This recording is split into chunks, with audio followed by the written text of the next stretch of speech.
Hello everybody, welcome to today's video. First off, check it out. I finally got my seat, my chairs, so now I can sit properly.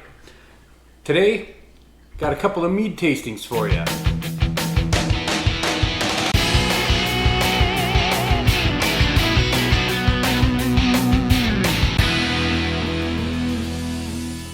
So obviously the month of November was pretty slow for making meads for me. I only really have one for you to do a 6-month mead update on, and I thought I'd bring out this boy because I know you guys are interested in hearing about how the Blood Orange Jaom turned out. So we're gonna try these out. For our 6-month mead tasting, we have the Fairy Sight. This one, when I was doing some research, I had found a really old recipe that dates back to like 1660 that said if you use these herbs, and I don't know if you're supposed to cook with it, smoke it, make a tea out of it, I don't know, but it said to allow you to see fairies. So I made a mead using these ingredients called Fairy Sight. So looking at my notes, it's got hollyhock, calendula or marigold, hazelnut bark, and thyme. So yeah, I guess we'll just see how it goes.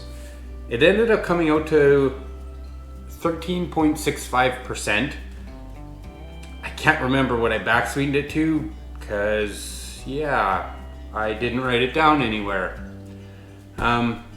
Anyways, it is pretty clear, although in the bottle there is some sediment. That's probably just from all the herbs, but it's not gonna hurt anything. It's not gonna kill anyone. If anything, it'll just make it look a little bit cloudy once it kind of kicks up, but again, no harm is gonna come from this. So let's just pop this and give it a whirl. So I did not add anything to this in secondary or anything. Once it was good enough to back sweeten and bottle and whatever, I did that and I kind of put it off to the side. I ended up having to move and selling my house and stuff, so some of these things just kind of got left off to the wayside. It happens. So without further ado, let's try out Fairy Sight. Let's see if this sucker will let us see some fairies. Although I feel that, 13.65%, if you drink enough of it, you'll see fairies just fine. It smells like our herbal garden. Shouldn't be surprising. You can really smell the thyme. Yeah. I'm not too sure how this will be. It should be pretty, the flavors should be kind of out there. It is 6 months. I do find when you use herbs in a mead, they really don't start coming out until around 6 months to a year. So we'll try this, see how it goes, and then obviously, yeah, we'll do a year tasting when it's time to. For now, cheers. That is all sorts of weird. I honestly thought the thyme, I found whenever I use thyme in a mead, that flavor really pops out, but I almost get like a marshmallowy taste.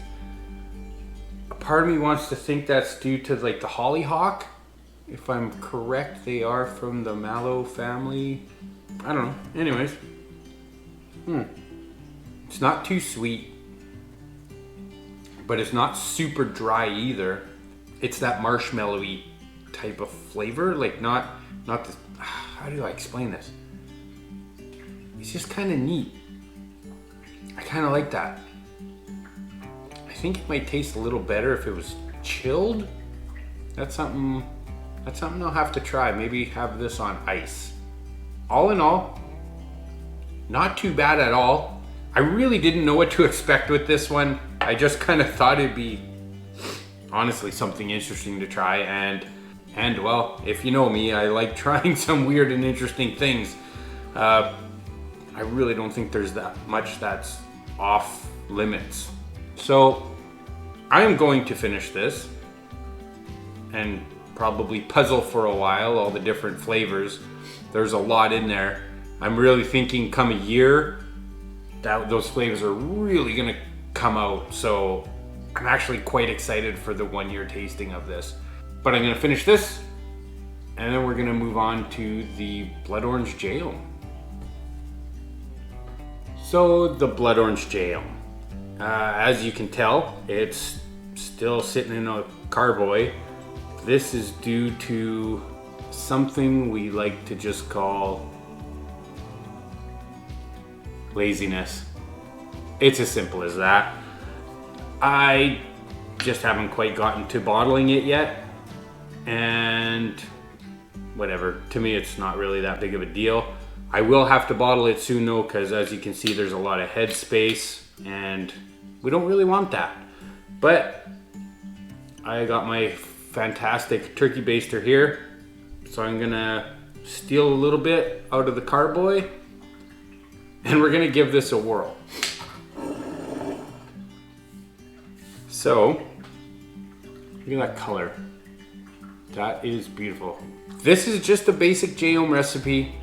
I did that experiment where I tried the different oranges, and blood oranges are one of my absolute favorite oranges, so I'm really hoping this one's good. I added 1 pound of oranges. I can't remember what I did for the experiment, but yeah, 1 pound of blood oranges. And I actually took gravity readings for this. It started out at 1.148 and it ended at 1.046. So if we do our magical calculations, it ended up coming to 13.39%. All right, here we go. Cheers. Instant shot of the clove that's in there. There's only one. That clove must have been super powered. As soon as you take that taste, that sip, you taste that orange, and then immediately you hit that clove, and then it trails off into the cinnamon. Oh, hot damn. I like that. Yep. At first I thought maybe that clove was just a little too much of a punch, but no, that is fantastic. It's been a while since I've had a regular Jaom, so it's hard to compare because I can't do a side-by-side of them, but ooh, this could be a head-to-head battle between a Blood Orange Jaom and a regular Jaom. I think due to that little bit of a clove kick, this one would be perfectly suited for like a Christmas drink. I wonder if blood oranges are still available. Blood oranges are a seasonal fruit, but I think I want to make another batch and have that ready just to have lots for Christmas time. I would definitely recommend making a Blood Orange Jaom. Holy shit. Especially for Christmas time. So now would be the perfect time to get it kind of going. I can't wait to try this later on, like closer to Christmas time, but I'm definitely gonna get another batch started just so that way I have more. Fantastic. I guess that's all I have for you today. I hope you enjoyed today's video. And yeah, have a great day. Happy brewing. And cheers, my friends.